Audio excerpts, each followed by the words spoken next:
சூர்யாமாரி சீரியல்ல இப்போ ராட்டகாசமான அருமையான எபிசோட் வந்திருக்குன்னே சொல்லலாம். மிஸ் பண்ணாம ஃபுல்லோடையும் கேளுங்க. அதுக்கு முன்னாடி இந்த வீடியோ பிடிச்சிருந்துச்சுன்னா லைக் பண்ணி சேனல் கண்டினியூவா ஆதரவு வந்துத்தாங்க. மாரி வந்து கல்யாணத்துக்கு வந்து போறாங்க. தேவி அம்மா மட்டும் வரமாட்டேங்கிறாங்கன்னு சொல்லி ஹாசினி வந்து சொல்றாங்க. கல்யாணத்துக்கு தேவி அம்மா வந்து வரமாட்டேங்கிறாங்களா? சரி நான் போய் பார்த்துட்டு வரேன்னு சொல்லிட்டு மாடிக்கு வந்து வேக வேகமா போனாங்க. என்னாச்சு தேவி அம்மா? ஏன் வரமாட்டேங்கிறீங்க? அப்படின்னு சொல்லி துர்கா வந்து கேட்டோனே, எனக்கு உனக்கும் சூர்யாவுக்கும் தான் கல்யாணம் ஆகும்னு நெனச்சேன். ஆனா நீ வந்து கல்யாணத்துக்கு சம்மதம் சொன்னேன். அப்பா வந்து சம்மதம் வந்து சொல்லலையே! நீ தான் எனக்கு அம்மாவான்னு நெனச்சேன். நான் சந்தோஷமா கல்யாணத்துக்கு வந்திருப்பேன். இப்ப புஷ்பா தான் எனக்கு அம்மாங்கிற மாரி சொல்றாங்களே சித்தின்னு. இது எப்படி? என்னால ஏத்துக்கவே முடியாது. நானும் கல்யாணத்துக்கு வரமாட்டேன். நான் தான் இருக்கேன்ல. நிச்சயம் சூர்யா பக்கத்துல உட்கார போறது நான் தான். உனக்கு அம்மா ஆக போறதும் நான் தான்.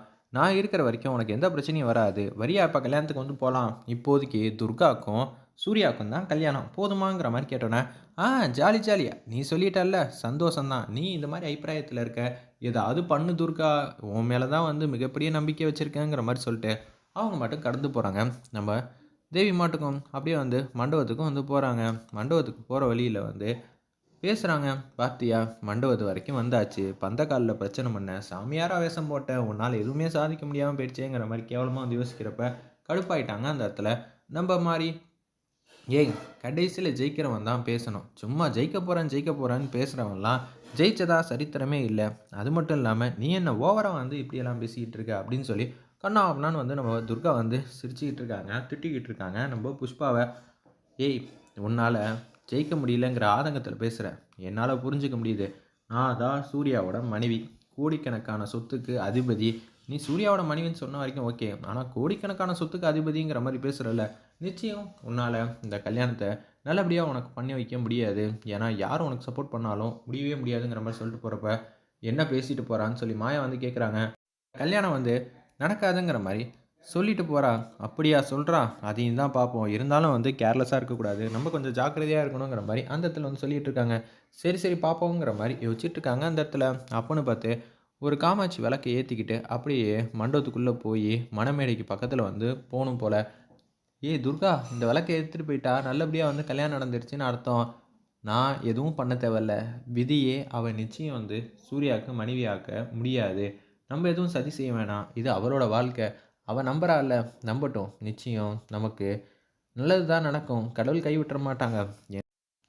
அப்படின்னு சொல்லிட்டு இருக்காங்க. நம்ம துர்கா, என்னது விதி மேல போட்டுக்கிட்டு இருக்கா பழி எல்லாத்தையும். என்ன நடக்க போதுன்னு ஒண்ணும் புரியலையேங்கிற மாரி ஹாசினி வந்து யோசிச்சுட்டு இருக்கிறப்ப, அப்படியே பார்த்துக்கிட்டே இருக்காங்க. ஹாஸ்னிலேருந்து விளக்கு ஏத்துறாங்க.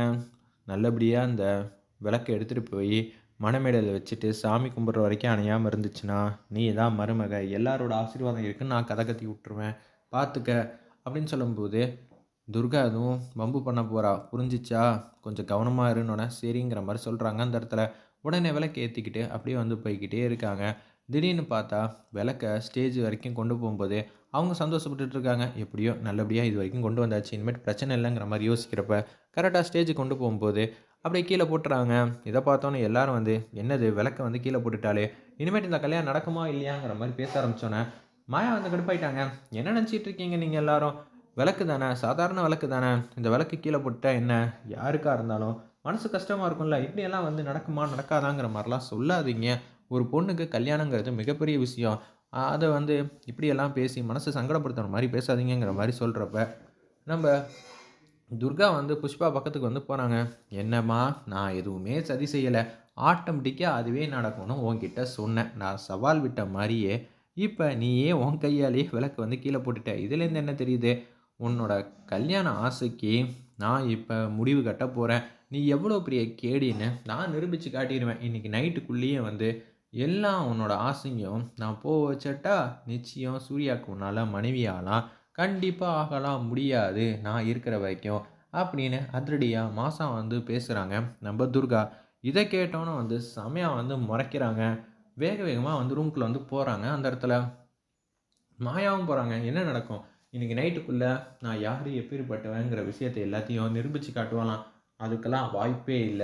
இந்த கல்யாணத்த நிப்பாட்டுறதுக்கு அவ ஏதாவது ஒரு திட்டம் போடுவா. ஏன்னா, அவளுக்கு சப்போர்ட்டிவா என்னென்னமோ வருதே அப்படின்னு சொல்லும்போது, ஆமா கண்டிப்பா இருக்க தான் செய்யும். இந்த தாயத்த வந்து கையில வந்து கட்டிக்க. உனக்கு பக்கத்துல எந்த பிரச்சனையும் வராதுங்கிற மாரி மாயா வந்து பேசிட்டு இருக்காங்க. சரிங்க, இப்ப நம்ம என்ன பண்ண போறோம்? உங்க திட்டம் என்ன? நிச்சயம் நல்லபடியா சூர்யா கிட்ட எந்த விதமான பிரச்சனையும், வம்புலயும் நம்ம சிக்காம இருந்தாலே போதுங்கிற மாரி அருமையா வந்து யோசிச்சுட்டு இருக்காங்க. வெயிட் பண்ணி பார்ப்போம்.